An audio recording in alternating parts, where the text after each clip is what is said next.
মিয়ানমারের রাখাইনে সংঘাতময় পরিস্থিতিতে সাময়িকভাবে বাংলাদেশে আশ্রয় নেয়া ৭১ জন তঞ্চঙ্গা স্বেচ্ছায় ফিরে গেলেন নিজ দেশে। তারা সবাই ১৫ তঞ্চঙ্গা পরিবারের সদস্য। এদের মধ্যে নারী, পুরুষ ও শিশুও রয়েছে। ২৩ জুলাই বুধবার ও আগের দিন ২২ জুলাই এই ২ দিনে এদেরকে ফেরত পাঠায় বাংলাদেশ বর্ডার গার্ড ৩৪ বিজিবি কর্তৃপক্ষ।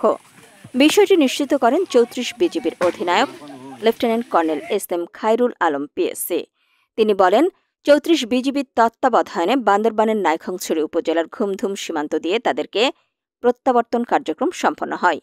৩৪ বিজিবির সূত্র আরও জানায়, ২২ জুলাই মঙ্গলবার দুপুর থেকে বিকেল পর্যন্ত প্রথম দফায় ১০টি পরিবার এবং ২৩ জুলাই বুধবার দ্বিতীয় দফায় আরও ৫টি পরিবার ফিরে যায়।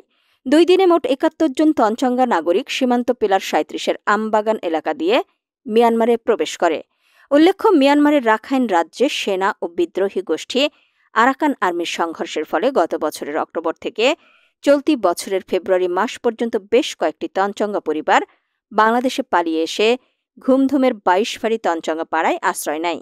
তবে সাম্প্রতিক সময়ে নিজ এলাকায় পরিস্থিতি শান্ত হওয়ায় তারা স্বেচ্ছায় দেশে ফিরে যাওয়ার ইচ্ছা প্রকাশ করেন।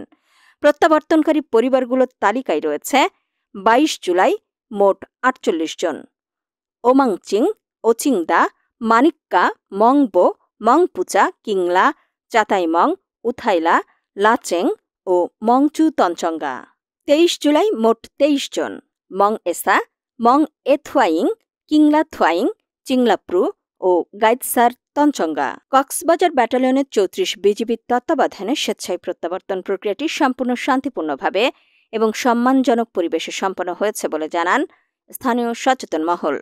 এদিকে নাইক্ষ্যংছড়ি উপজেলা নির্বাহী কর্মকর্তা মোহাম্মদ মাজহারুল ইসলাম চৌধুরী বলেন, যে পাড়াতে তারা অবস্থান করছে সেখান থেকে তাদেরকে বের হতে গ্রামবাসী সহায়তা করেন বলে নিশ্চিত করেন ৩৪ বিজিবি। স্থানীয় সচেতন মহলের মতে ৭০ জন মিয়ানমার নাগরিক সেদেশে প্রত্যাবাসন করা মানে ৭০,০০০ মন বোঝা বাংলাদেশের মাথা থেকে কমে যাওয়া।